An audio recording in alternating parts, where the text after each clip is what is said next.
Singareni RG one ఏరియాలోని area workshop లో పనిచేస్తున్న కార్మికులు ఉద్యోగులు ఏఐటీయూసీలో చేరారు. బుధవారం AITUC area workshop department కార్యదర్శి బల్సు రవి ఆధ్వర్యంలో జరిగిన చేరికల కార్యక్రమంలో ఏఐటీయూసీ ఉప ప్రధాన కార్యదర్శి కామ్రేడ్ మడ్డి ఎల్లాగౌడ్, బ్రాంచ్ కార్యదర్శి కామ్రేడ్ ఆరెల్లి పోషంలో పాల్గొని వారికి ఏఐటీయూసీ కండువాలు కప్పి యూనియన్లోకి ఆహ్వానించారు.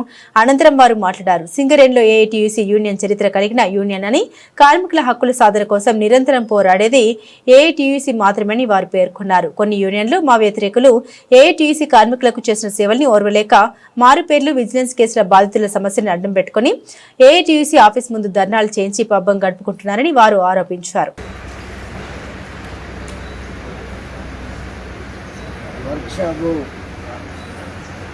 నా తోటి కాంగ్రెస్ అందరికీ, సూపర్వైజర్లకు, అధికారులకు అందరికీ శుభోదయం.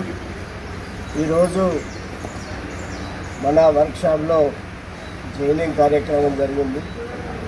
జైనింగ్ అయినటువంటి టెక్నీషియన్స్ అందరికీ కూడా శుభాకాంక్షలు తెలుపుతూ, ఏఐటీయూసీ అనే సంఘము కార్మికుల సంఘము, కార్మికులు పుట్టుకున్న సంఘము.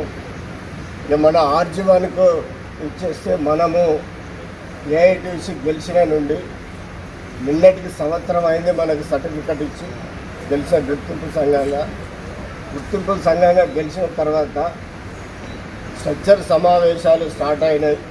కొత్తగూడెం లెవెల్లో, ఆర్జీవన్ ఏరియా లెవెల్లో, అట్లాగే సింగరేణి వ్యాప్తంగా కూడా మనకు అన్ని డివిజన్లల్లో స్ట్రక్చర్ సమావేశాలు, కార్పొరేట్ ఏరియాల స్ట్రక్చర్ సమావేశాలు, జేసీసీ సమావేశాలు. రేపు 12 తారీఖు రోజు మళ్ళీ స్ట్రక్చర్ సమావేశం ఉంది, జేసీసీ సమావేశం ఉంది. అందులో డిప్యూటీ జనరల్ సెక్రటరీ ఎల్లన్న గారు ఈ కార్యక్రమానికి ఇచ్చేసాను. వారికి కూడా స్వాగతం పలుకుతూ మేము ఈ స్ట్రక్చర్ సమావేశాలలో పాల్గొంటా ఉన్నాం.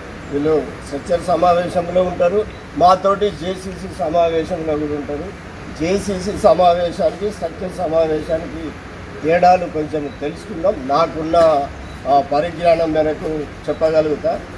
స్ట్రక్చర్ సమావేశాలలో సింగరేణి వ్యాప్తంగా అన్ని డివిజన్లలో ఉన్నటువంటి సమస్యల పైన కొత్త హక్కులు కూడా మనం మాట్లాడుకునేది ఉంటుంది. డైరెక్టర్లు ఉంటారు. డైరెక్టర్ లెవెల్లో మన గుర్తింపు సంఘం నాయకులు 11 మంది ఉంటారు. 11 మంది సభ్యులతోటి, అటు డైరెక్టర్లతోటి ఆల్ డైరెక్టర్స్ ఉంటారు, ఆల్ జిఎమ్స్ ఉంటారు, ఏరియా లెవెల్ జిఎమ్స్. అందులో సమావేశాలు జరుగుతాయి. అందులో 6 పాయింట్స్ పెడతారు. 6 లేక 6కి ఇంకా ఆల్టర్నేటర్గా 10-12 పాయింట్స్ పెడతారు. కార్మికులకు సంబంధించింది, కంపెనీ అభివృద్ధికి కూడా సంబంధించినటువంటి కొత్త మైండ్స్ కానీ, కొత్త ఎక్విప్మెంట్స్ కానీ ఇవన్నీ రావడానికి అది మంచి వేదిక. ఆ చర్చ జరుగుతుంది. అవి 3 నెలలకు ఒకసారి అది ఉంటాయి. అలాగే జేసీసీ సమావేశం అంటే జేసీసీ సమావేశంలో ఈ 11 మంది 11 మెన్ కమిటీ సభ్యులు ఉంటారు. ప్రెసిడెంట్, జనరల్ సెక్రటరీ, ఆ తర్వాత ఆల్ ఏరియాల బ్రాంచ్ సెక్రటరీస్ ఉంటారు వాళ్ళకు తోడుగా. ఎందుకు అంటే జేసీసీ సమావేశంలో, స్ట్రక్చర్ సమావేశంలో మాట్లాడినటువంటి ఒప్పందం అయినటువంటి ఇక్కడ ఒప్పందం కానీ ఏరియా లెవెల్లో ఉన్న సమస్యలు బ్రాంచ్ సెక్రటరీలు పోతారు కావచ్చు. బ్రాంచ్ సెక్రటరీల ద్వారా తీసుకొని అందరం కూర్చుండి అందులో కానటువంటి 1-2 మళ్ళీ అగ్రిమెంట్ ఉంటే జేసీసీ సమావేశాలలో అందులో ఈ అగ్రిమెంట్ జరుగుతుంది. మనం చాలా అగ్రిమెంట్లు చేసుకున్నాం. నిన్న మైనింగ్ షాప్ సోదరులు జేఎంఈటీలు 44 మంది, 45 మంది వాళ్ళు వివిధ కారణాలతోటి వాళ్ళు డిస్మిస్ అవ్వడం జరిగింది. మనం మొన్న సాధించుకున్నాము. సర్క్యులర్ కూడా నిన్న రావడం జరిగింది. వాళ్ళందరూ మళ్ళీ ఉద్యోగంలకు సేమ్ జాబ్లకు రాబోతూ ఉన్నారు. అట్లాగే ఇలా టెక్నీషియన్స్ మైనింగ్ షాప్కు సూటబుల్ ఎంప్లాయ్మెంట్ వచ్చింది. అది కూడా సర్క్యులర్ ఈ నెలలో వస్తుంది. కాబట్టి వాళ్ళకు కూడా అండర్గ్రౌండ్ అన్ఫిట్ అయితే సర్ఫేస్లో సర్దార్ కానీ, ఓర్మేన్ కానీ గతంలో వాళ్ళకి జనరల్ మజూర్ ఇచ్చేది.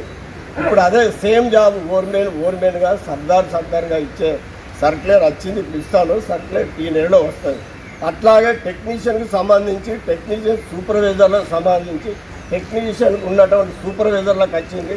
టెక్నీషియన్గా ఎలక్ట్రీషియన్ కానీ, ఫిట్టర్ కానీ, టర్నర్ కానీ, వెండర్ కానీ ఎనీ టెక్నీషియన్కి సంబంధించిన వాళ్ళకు కూడా ఇలా వాళ్ళకు ఒకవేళ అండర్గ్రౌండ్లో ఏమైనా ఇబ్బంది అయ్యి సర్ఫేస్కి వస్తే కేటగిరీ తగ్గకుండా సూటేబుల్ ఎంప్లాయ్మెంట్ కూడా అది కూడా మాట్లాడడం జరిగింది. అది కూడా ఈ నెల సర్క్యులర్ వస్తుంది. కాబట్టి ఇలాంటి కార్మికులకు గతంలో 10-15 ఏళ్ళ కాల్చెల్లి వెనుకబడిపోయినటువంటి సమస్యలు మొత్తం కూడా ఈ సమావేశాలలో జరుగుతాయి. ఈ సమావేశాల్లో తీర్మానం అయితే ఈ సమావేశాలు ఒప్పందం అవుతాయి. కాబట్టి ఇలా ఏఐటీసీకి చట్టాల గురించి చట్టాల అవగాహన, కంపెనీ మీద అవగాహన, ఆల్ కంపెనీ భారతదేశంలో ఉన్నటువంటి కంపెనీల మీద, వర్కర్ల మీద అవగాహన ఉన్నటువంటి నాయకత్వము నాటి నుంచి నేటి వరకు కూడా ఉన్నది. కాబట్టి మీరందరూ గమనించి తెలుసుకొని ఏఐటీసీకి మీరు మంచి మద్దతు ఇచ్చిండ్రు. ఈ మద్దతును ఇట్టే కొనసాగించినట్టయితే మన కంపెనీ యొక్క భవిష్యత్తు, మన భవిష్యత్తు మళ్ళీ తీర్చిదిద్దుకునే విధంగా మనం ముందుకు పోదామని నాకు ఈ అవకాశం ఇచ్చింది. అందరికీ మరొక మారు ఏఐటీసీ బ్రాంచ్ కమిటీ తరఫున కృతజ్ఞతలు చెప్తూ ముగిస్తాను.